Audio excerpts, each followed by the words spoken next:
For every game developer, one of the best parts of development is bringing people in early. These guys are the best of the best, and they're looking at our game, and we just hope that they enjoy what they see. Just being a part of this, even though it's just for a day, is a remarkable experience. Being able to try something before everyone else, it gets the driving me going. I'm all excited. You see this competitiveness, this sort of how can I use what he just told me to my advantage. That's all we've ever wanted, be able to give our input and make the game that we all love and play that much better. Kill confirmed.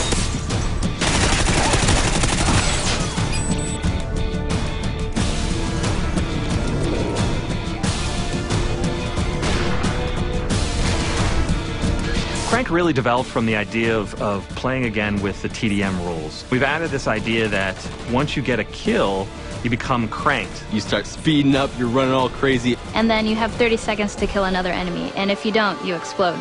And die. And all of a sudden it becomes very frantic Call of Duty. Lots of kills really quickly. I was running around the map going crazy looking for that last kill at the 2-second mark. You get a guy in your sights and someone comes in and steals that kill from you, and then you blow up, that's kind of a problem.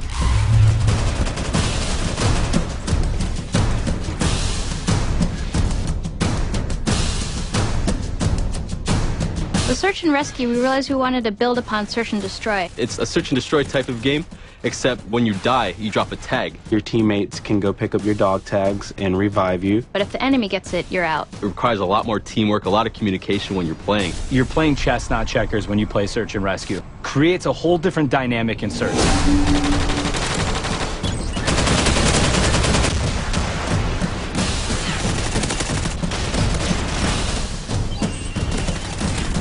Reviving teammates and taking out the enemy's tags became another objective within the search and destroy mode. I think it's going to be a lot more strategy involved.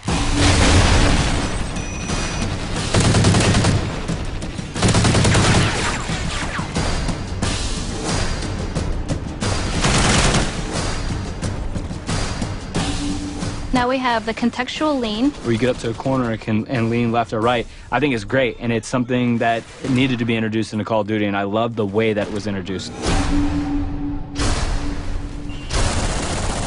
Knee slide's badass. To be able to slide and then get into a position and be ready to roll in that position is a unique thing in Call of Duty. Basically, when you're sprinting, you do like a cool slide animation. I was sliding all over the place with that thing. And also the mantling ability. Basically, when you're climbing up on stuff, you like carry your momentum with you. I loved that. It just promotes faster gameplay, more swift movement.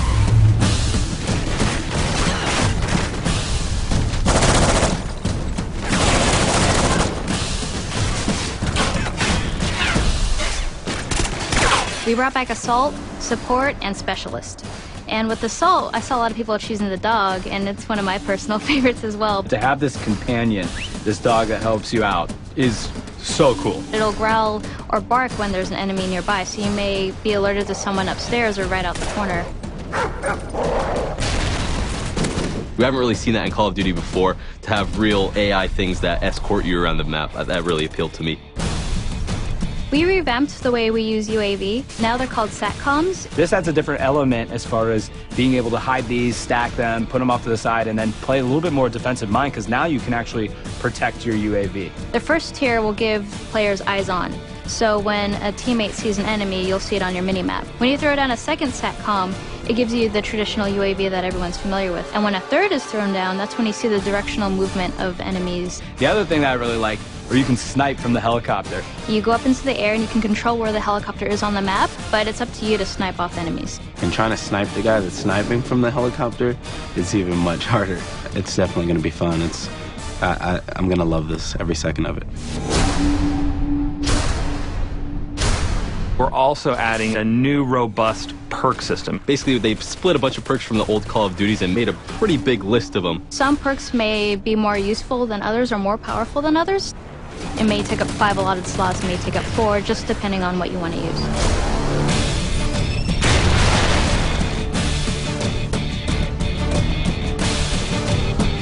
Usually when you're playing online, you have your headsets and you're calling out where enemies are, but sometimes when you're here in the moment, you forget to.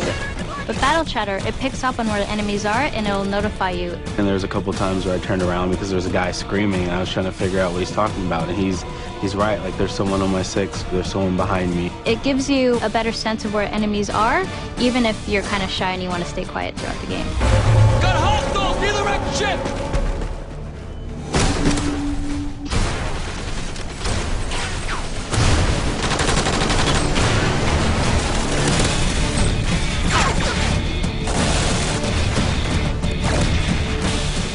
Working on Call of Duty Ghosts has been an amazing trip. We're getting close to the finish here.